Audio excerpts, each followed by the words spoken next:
그러니까 예수 그리스도의 보혈 이윤식 목사입니다. 제6장 보혈과 그리스도의 피에 대해서 함께 요한복음 6장 56절 내 살을 먹고 내 피를 마시는 자는 내 안에 거하고 나도 그 안에 거하나니. 오늘은 네 번째 시간으로 피로 인하여 모두 하나가 된다는 내용입니다. 인간의 피를 뽑아서 특별한 용기에 넣어 혈액은 은행에 보관할 수 있게 된 것이 그리 오래된 일이 아닙니다. 오직 하나님만이 주실 수 있는 생명을 정상적인 혈액 온도보다 훨씬 낮은 온도의 냉장고에 보관할 수 있게 되었습니다. 심지어 피 속에 담긴 생명에 영향을 끼치지 않고 피를 얼릴 수도 있게 되었습니다. 이것은 서로 다른 혈액형 간의 수혈을 생각하지 않는다면 여자의 피를 남자에게, 또 흑인의 피를 백인에게, 부자의 피를 가난한 사람에게 수혈해도 전혀 문제가 되지 않습니다. 왜냐하면 피는 성이나 피부색 혹은 교양 등 문화를 결정짓지 않기 때문입니다. 피는 단지 하나님에게서 온 생명을 운반할 뿐입니다. 살아있는 피와 죽은 피의 차이점은 단지 하나님께서 그 안에 생명을 넣어 주셨다는 것과 그 생명을 거두어 가셨다는 것의 차이일 뿐입니다. 하나님의 생명의 피는 이처럼 인류가 하나 되게 합니다. 하나님께서는 우리 인간들이 만들어 놓으신 구분이나 분류에는 전혀 관심이 없고 아랑곳 않으십니다. 그분이 원하시는 바는 그리스도의 몸과 연합된 것을 인식하는 그런 것이기 때문입니다.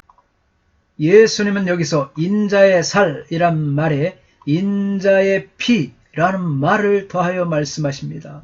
그렇게 말씀하시는 이유가 무엇입니까? 그것은 살과 피는 인간성을 모두 가리키기 때문입니다.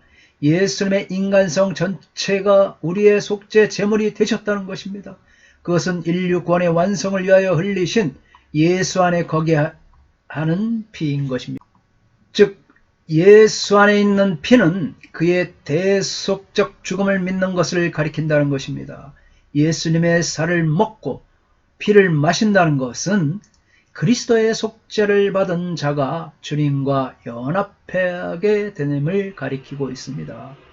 하이델베르크 교리문답 조례 76조에 보면 다음과 같은 말이 기록되어 그러면 십자가에 달리신 그리스도의 몸을 먹고 그분이 흘리신 피를 마시는 것은 무엇이냐는 질문이죠. 이에 대한 대답은 그것은 신자들이 진심으로 그리스도의 고통과 죽음을 받아들이며 그것으로 인하여 죄의 용서와 영생을 받을 뿐 아니라 그 외에도 그리스도와 우리 속에 한번 거하기 시작하신 성령으로 말미암아 주님의 거룩하신 몸에 더욱 그 밀접하게 연합되는 것이다.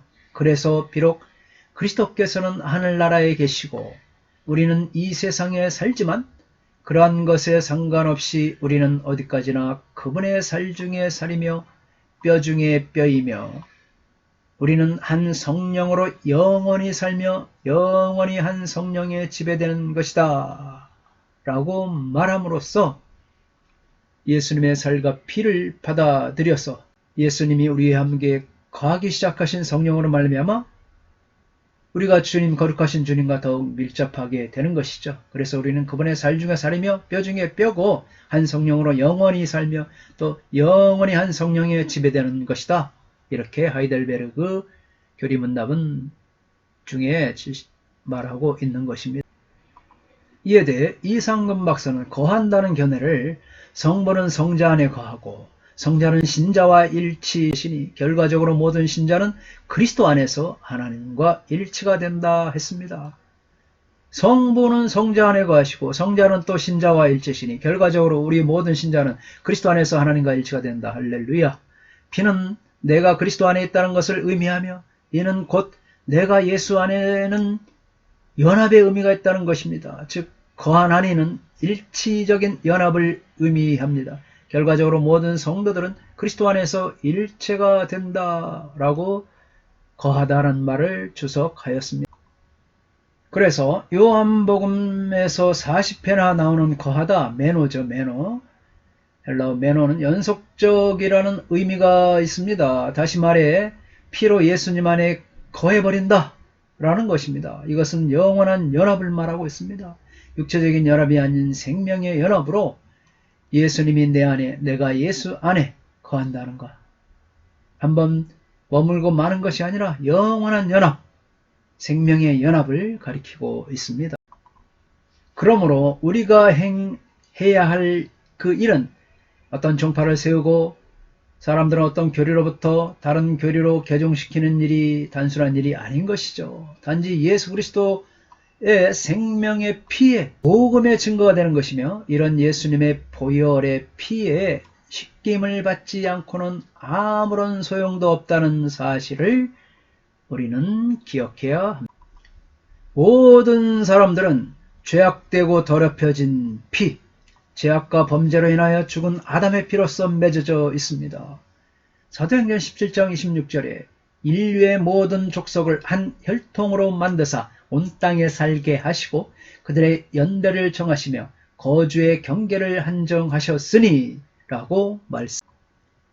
모든 사람들은 아담 안에서 공통된 혈통을 지닙니다. 그들이 백인이든 흑인이든 혹은 유대인이든 이방인이든 혹은 야만인이든 문명인이든 상관없이 아담의 혈통을 받고 있습니다. 그러기에 저들의 피 속에는 아담의 죄로 인하여서 사형 선고가 내려져 있으며, 그 이유로 모든 사람이 단 하나의 예외 없이 똑같이 죽음을 맞이하게 된다는 사실. 죄로 말미암아 생명이 끊어지게 된 상태에서 예수님이 흘리신 피로 다시 소망을 갖게 되었습니다.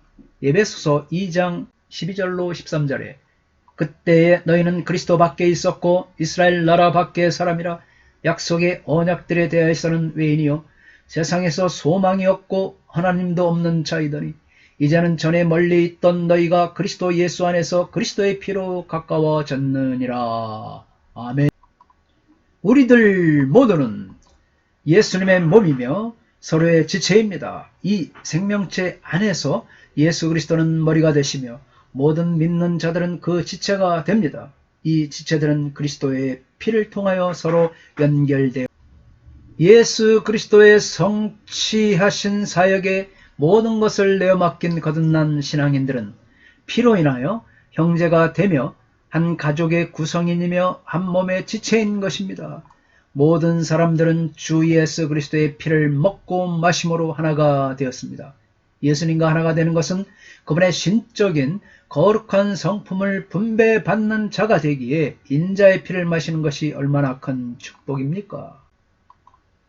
살아계신 아버지께서 나를 보내심에 내가 아버지로 말미암아 사는 것 같이 나를 먹는 그 사람도 나로 말미암아 살리라. 요한복음 6장 57절에 말씀하신 것처럼 우리 주님과 하나님 아버지 사이에 있는 연합을 떠나서는 그 어느 것이라도 그분과 우리가 갖는 연합을 설명하는 모형으로서 적합한 것은 없습니다. 피는 몸의 영혼이며 생명입니다. 그리스도와 한 몸이 된 그리스도인이 그분 안에 온전히 거하기를 원할 때 성경으로 말미암아 초자연적인 능력 있는 방법으로 보혈은 하늘나라의 거룩한 생명을 제공해 주실 것입니다. 보혈에다 쏟아버린 생명은 바로 그의 생명이 됩니다. 그 안에 그리스도의 생명을 맞아들일 방을 마련하기 위해서 나라는 옛 생명은 죽은 것입니다. 이 피를 마시는 것이 주님의 거룩한 생명에 참여하는 것이며 거룩한 연합을 이루는 것입니다. 주님과 가까운 곳으로 나아가면 치유와 구원과 해방을 경험하게 됩니다. 주님이 우리를 마귀의 손아귀에서 구속하여 주셨습니다. 우리가 사는 세상은 어느 때보다도 주님의 그러한 구속하심이 더욱 필요한 시기입니다. 예수님의 보혈과 그분의 이름이 없는 인생은 소망도 없으며 혼란으로 가득하게 될 뿐입니다. 영적으로 어둠에 갇혀서 거짓 종교가 주는 두려움과 혼란 속에 살아가는 모든 사람들에게는 예수님의 보혈이 필요합니다. 할렐루야! 감사합니다. 다음 시간에 뵙게 하십시오.